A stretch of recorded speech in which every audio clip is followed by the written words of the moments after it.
how you doing? We're filming from the shop today. That mess behind us, that's for Hachanda, so it will go. By the time you can all come back to classes, it'll all go. Now I haven't silenced that, so there's a good chance that it's all going to go off. Right, our 100th show. Who could believe it? That's really scary, because that means that we've been in lockdown, or we're in the lockdown is at least 100 days, which is a third of the year.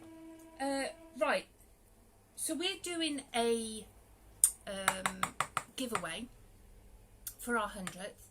We're going to do one for wool and one for fabric. So what we want you to do is, there's a challenge post on the Giggles Instagram White Gecko. So we want you to post something that you've made from one of our tutorials. So there'll be a prize for woolly and for fabric. Okay, so for the fabric people, and we'll have, you know, 2 hats. For the fabric people, there's an EPP pincushion, scissors. Now I love scissors. I have this proper thing for scissors. I'm always buying them. So I quite like the idea that these scissors are in their own case. I think it's lush. So so you get scissors. So there's 2 sizes, small and not quite so small.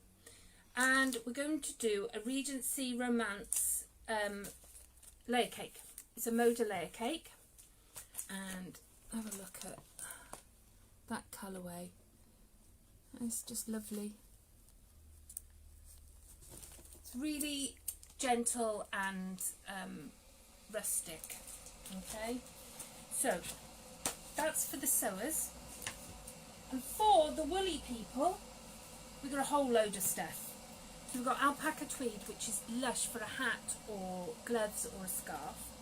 We've got sock wool, and Sarah's going to be teaching a magic loop at some point to do socks. So next Tuesday. We've got some baby wool, and we have some coral calypso. It's a king coal. It's so soft. It's just beautiful. So that would make there's probably enough there for you know, like a throw over summer rack. And 2 balls of the Batik swirls, which is more than enough to do a corner to corner. Sarah taught you how to do corner to corner. You do up with one side and then you decrease with the other ball, and it would be a really big blanket. So that's for the woolly people. So start posting your pictures. Okay. She'll put the post on in a minute. Now in a minute. Right, we're here. We're going to do cleaning and looking after your machine. Okay. Now, I'm trying to think. This is not my machine, so bear with me with the thing. I don't know whether, Drew, you want to come round here. So on all machines, you have your plate. Okay. So this is a top loader. We'll have a look at the side loader in a minute. So you want to take your bobbin out, and then you want to make sure that the machine is turned off. Okay. Now, why they do this, I don't know. I've bought some angled screwdrivers, which is really good for this. Okay. Now, don't lose your screws because you'd be screwed. So maybe take your foot off.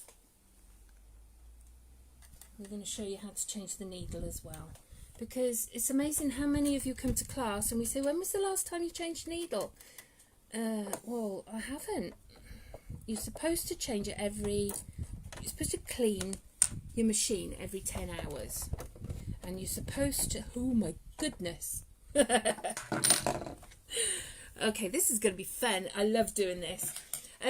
Right, so you're supposed to clean your machine every 10 sewing hours and change your needle for every project. Now, I tend to... I'm not brilliant at changing my needle, I have to be honest. But if I'm starting a new special project or whatever, I want to change my needle. If I've been sewing heavy fabrics or going through a lot of layers, I will always change my needle as well. And it's amazing how the sound of your machine changes. So have a look in there. Now, you'll be surprised, most of you will have machines that look like this. Now, you will have had a brush that comes with your machine. And you just go in and pull it out. So we're going to, remind you, we've got a wind going, so we might not be able to collect the dust. It can just go on the... So I'm using a paintbrush because it means that you can go in deeper. Look at this. This is lush. It's like cleaning belly buttons. So,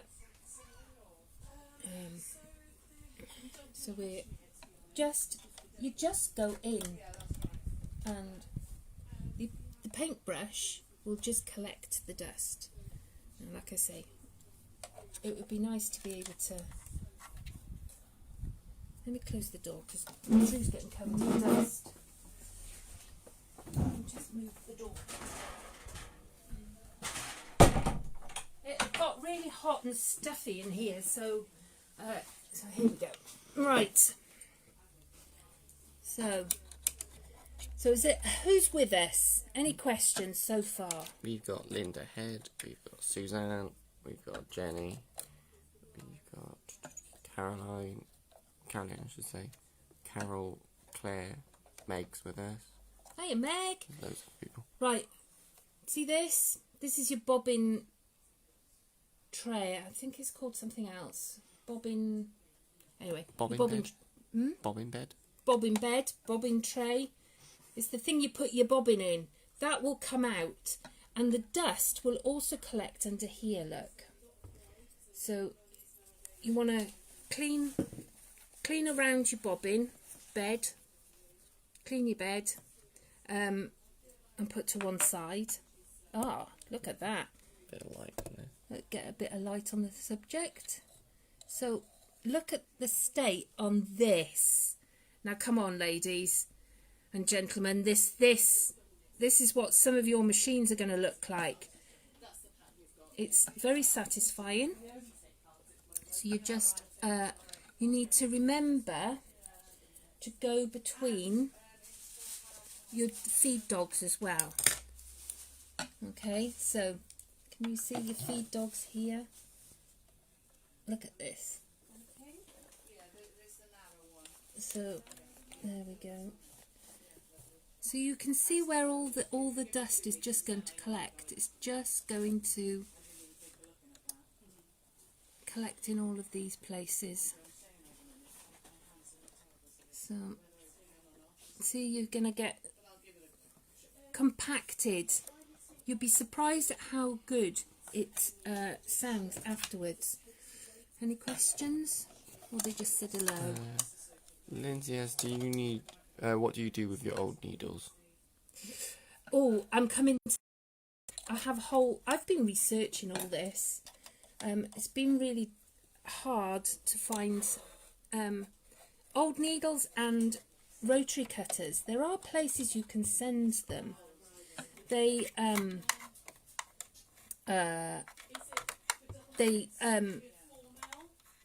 But I think the only places I could find were in America.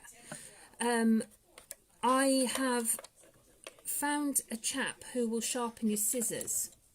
So we'll get onto that as well later. Okay, so now I would normally go a little bit longer with this. I would get right down in there with the thingy brush. Okay, paintbrush. You can go quite all the way down, and it sort of picks, just by touching it, it's picking up all the dust. Okay, so you can see how, you know, this is just a little pile. Okay, I think I will probably, oh, look at that. You can tell I like, oh, I lost it.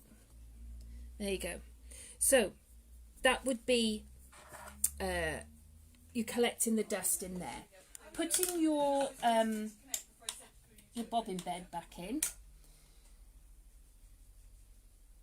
Take care looking at it before you take it out, all right? And then you'll know how to put it back in. But it's going to fit in.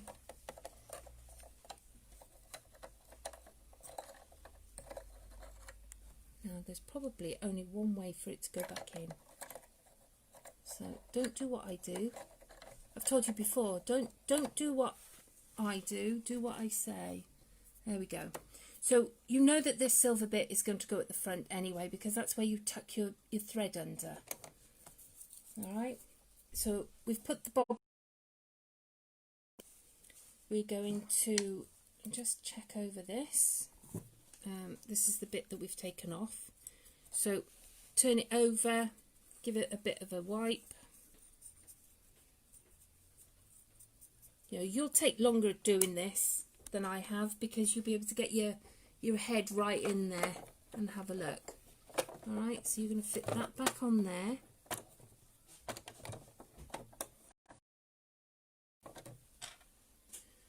This machine's still got a limp. And then you're going to put your screws back in. With mine, I've got this bit and another bit. Carolyn says take a photo of the bobbin bed before you take it, before it comes out. Good idea. A really good idea. Okay. Right. I think that's going to be okay. So, like I say, I'm walking to work now, so I couldn't bring my machine. I did think about putting it in the car and bringing it, but it's not that long since I cleaned mine out.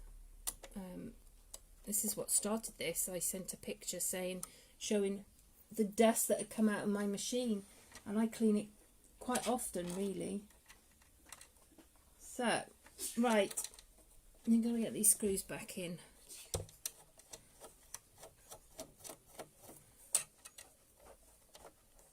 There we go. Okay, so you're going to screw those back in till they're tight, and then we're going to have a look at the needle. Needle looks bent. Does it? Yeah, yeah, it doesn't look overly straight, does it? Right, so your needle, there's a screw on the side. Hold on to the needle, otherwise it'll end up inside, and you'll be back to taking your machine apart again. Sorry, I have to move it because I'm getting a bit khaki-handed here. So you just unscrew it. You don't need to take it off or anything, and you take your needle out. Now, I keep one of these boxes. It doesn't have to be the universal, it could be your jeans one, but an empty one for me, and I put used or dead on mine, and I collect it in there so that when you want to throw them away, you can seal that up to go in the rubbish, so that it's not going to poke anybody. Another way of doing it is with a bit of card, and you just put it in and then put it through the card or fabric and tape it up so that nobody's going to put their hands on it. At home, I've got a small sharps box which I bought on Amazon, my favourite company. I know it shouldn't be, but it is. So I bought a small sharps box. It won't take a razor a rotary cutter blade though, so I'd probably next time I'll buy a bigger one so that I can get that in. There are places that you can send them to, but I haven't been able to, like I say, find a UK. You can, old pillboxes, you know, if they're big enough, the plastic ones, if you put them in there, when you throw them away, they're not going to hurt. I will keep researching and I will let you know. I'm going to ring the council and find out what they say. But the majority of sites that I've looked at, they're just throwing them in the bin, which I don't particularly think is right. But a sharps box, pharmacies won't take them anymore. They used to. So that I will keep looking into it for you, I promise. Right, so you have your needles. You take the needle out. Now, I don't know how close it'll come, but you'll see on these needles for a general sewing machine, there's one flat side and rounded. Okay, so you know which way to put it in because you put the flat to the back. So you're just going to shove it up until it won't go any further and tighten your screw. All right, and make sure that you, look at the movement in there. There shouldn't be that much movement. This poor old machine has been used so much. It's not supposed to move that much. There's quite a lot of movement in there. So there's your needle. And that's pretty much the machine cleaned. Now some machines take oil, mine doesn't, so I've never learnt to do that. Check your book. Your book will tell you whether or not it needs to be oiled. Most machines don't oil them. Get them serviced. We do have a gentleman that comes and picks them up. I've got a lady that wants to drop her machine off soon, so we'll be ringing him probably next week to come and pick up machines. So if you want any of your machines serviced, bring them into the shop and we'll send them off. That's not a plug for me to sell you anything because we don't get any money from it. Okay, he gets all of it. Right, next, what's next? Any questions on the sewing machine? Linda says she uses an old screw top jar for needles. Yeah, spice jars. You know, when you finished a spice jar, some of them have got holes in. You can just drop your needles in there, so you haven't even got to open it. But your rotary blade, you need something a little bit bigger. Yeah. Right, bobbins. Most of your machines like a particular bobbin. Now I know Brother, I send for a particular number for my Brother. I send off for a pack of those. My V3 uses the same, so I tend to just use them in both of them. The Singer is particularly particular about the bobbins, and it's surprising how we can't keep the Singer bobbins in the shop. They just seem to fly out. So your bobbin, most of your machines will tell you which way they want your bobbin to go in. Okay, this one here, have a look through. See, there's a little picture on the side. Most machines now have a picture on the side which tell you which way they want the thread to go in. So you're going to drop it in. This one is actually a P. Okay, so I've put it in as a P, and it to come under that silver bit like that. Okay, so then you're going to turn your wheel. Now you always bring your wheel towards you, never away. Okay, and you're pulling that up. Now that's not gone. Why is that's not worked? Why is that not worked? Oh. Now you need your needle right to the top. That's caught on something. That's a bit enough, put that in wrong. Let's try that again. I don't know whether I've put that in right. You know me. I've been doing wool this morning, so I haven't had a chance to. Let's see if we can do that. No, it's catching. So I've obviously put the bobbin thing in wrong. I'm going to have to undo all of that and put it all back together again. Don't do it how I do it. Typical, isn't it? Right, let's move on. Swiftly moving on. It says we've frozen. But it doesn't look like it. So if it's their Wi-Fi. We are using the shop Wi-Fi. Are we using the shop? Put it on, Dave. Perhaps that'll help. You didn't miss much. If I did freeze, you didn't miss anything. Right, we're going to do rotary blades. Okay. A lot of you, again, don't change your rotary blade very often, and you would be surprised at how amazing it is once it's been changed. A lot of you get scared about it. There isn't that. You want to keep your guard on, and I tend to, when I'm unscrewing it, put it so it's face down, so that the stuff will drop out. So you're just unscrewing it,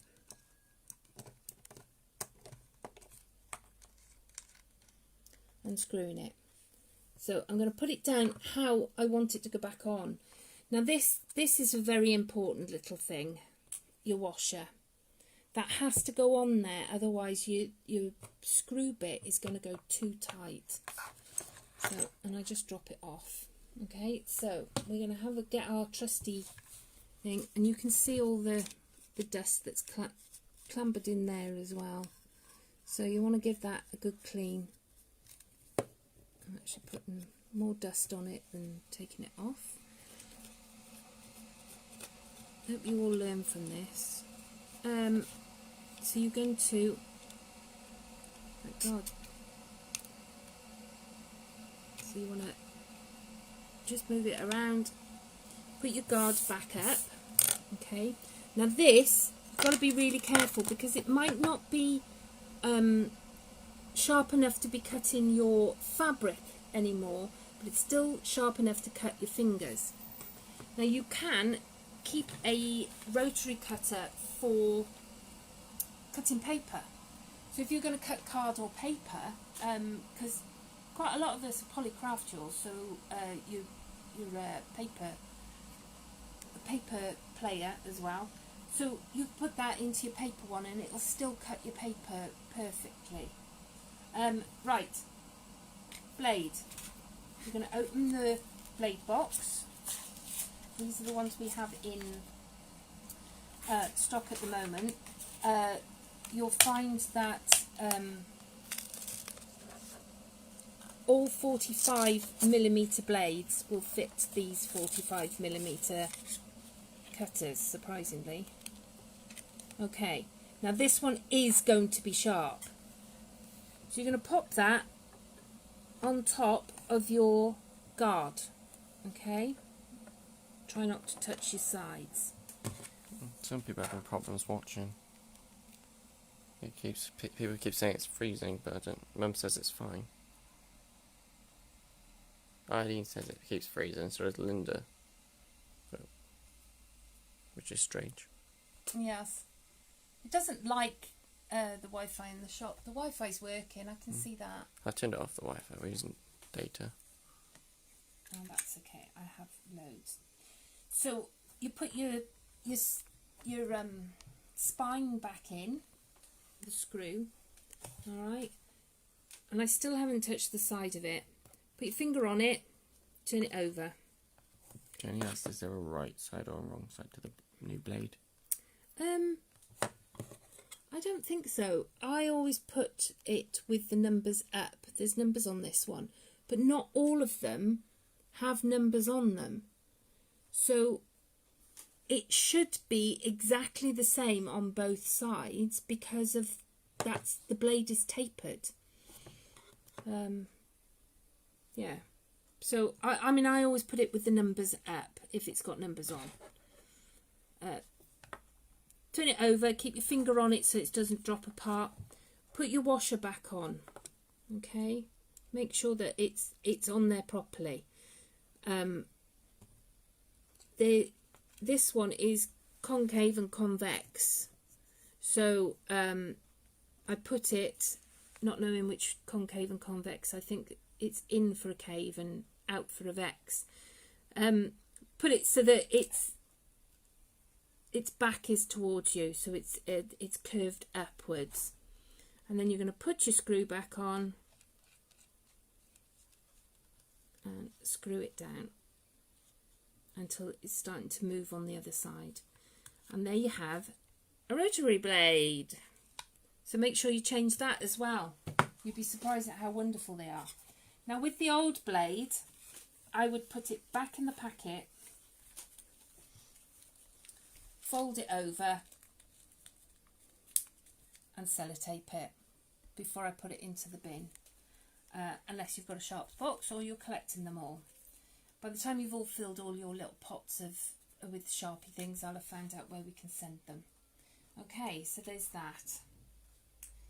So we've cleaned our machine, we've put it back wrong, so I'll get general instructions to fix that for me later and show me what I did wrong.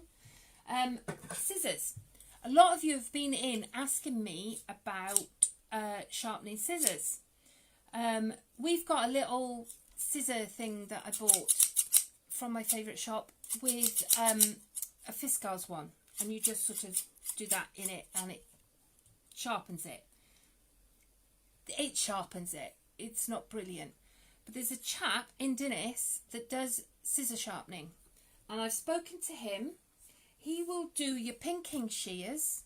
No, I didn't even know you could do that. I've got loads of pinking shears that just sit in a box because they're not very sharp, for £9.50, which seems expensive, but when you're paying £30 odd for a good set of pinking shears, then I think I'd like to give it a chance to be sharpened. Normal scissors could be between £2.50 and £3.50 depending on the size. Now if you fancy that, I'm quite happy to take them in here.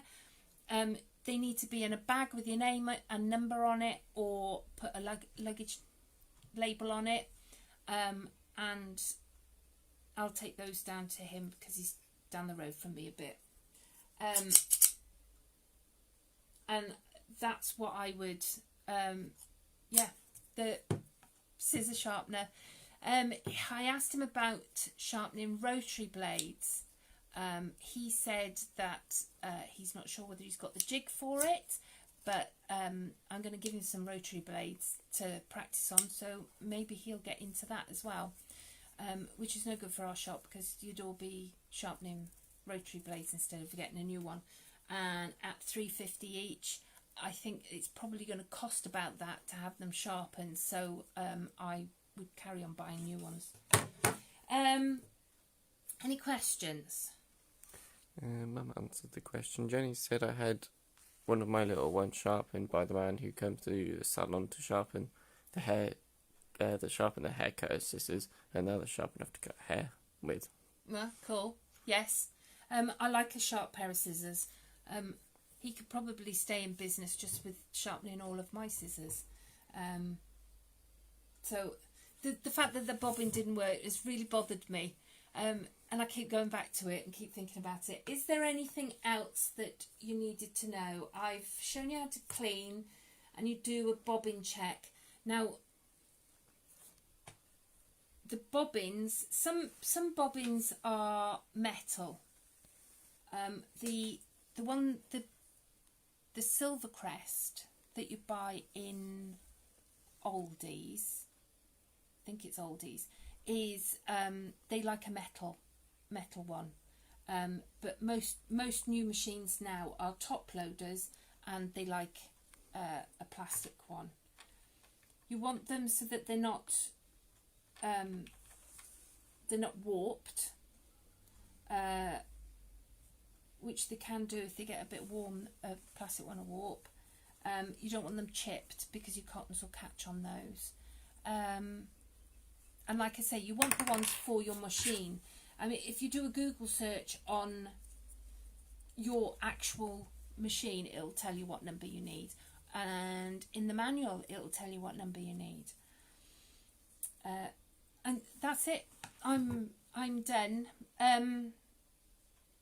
We have new fabrics in. Don't forget we've got all the Christmas coming in. There's, as I think Sarah was showing you some of them yesterday, the Christmas stockings. You should see the panel that came in with it. It's just so lush. We've got some fabrics that are butterflies. There's some nice butterflies which had got put on a shelf and I don't think you've seen them. Which are in the window now, so go past on the window. They're in the shop. So I think that's it from me. I've talked long enough on nothing. Send us pictures of your dust piles, and let's see how you do with your dust piles from your machines, not from your houses. Mine should be dust free by the time I get home because Donna's been in today. So we'll see you tomorrow. What are you doing tomorrow, Sarah? Colour theory. Oh, colour theory. I'll be watching that. So we'll see you tomorrow. Take care. Bye.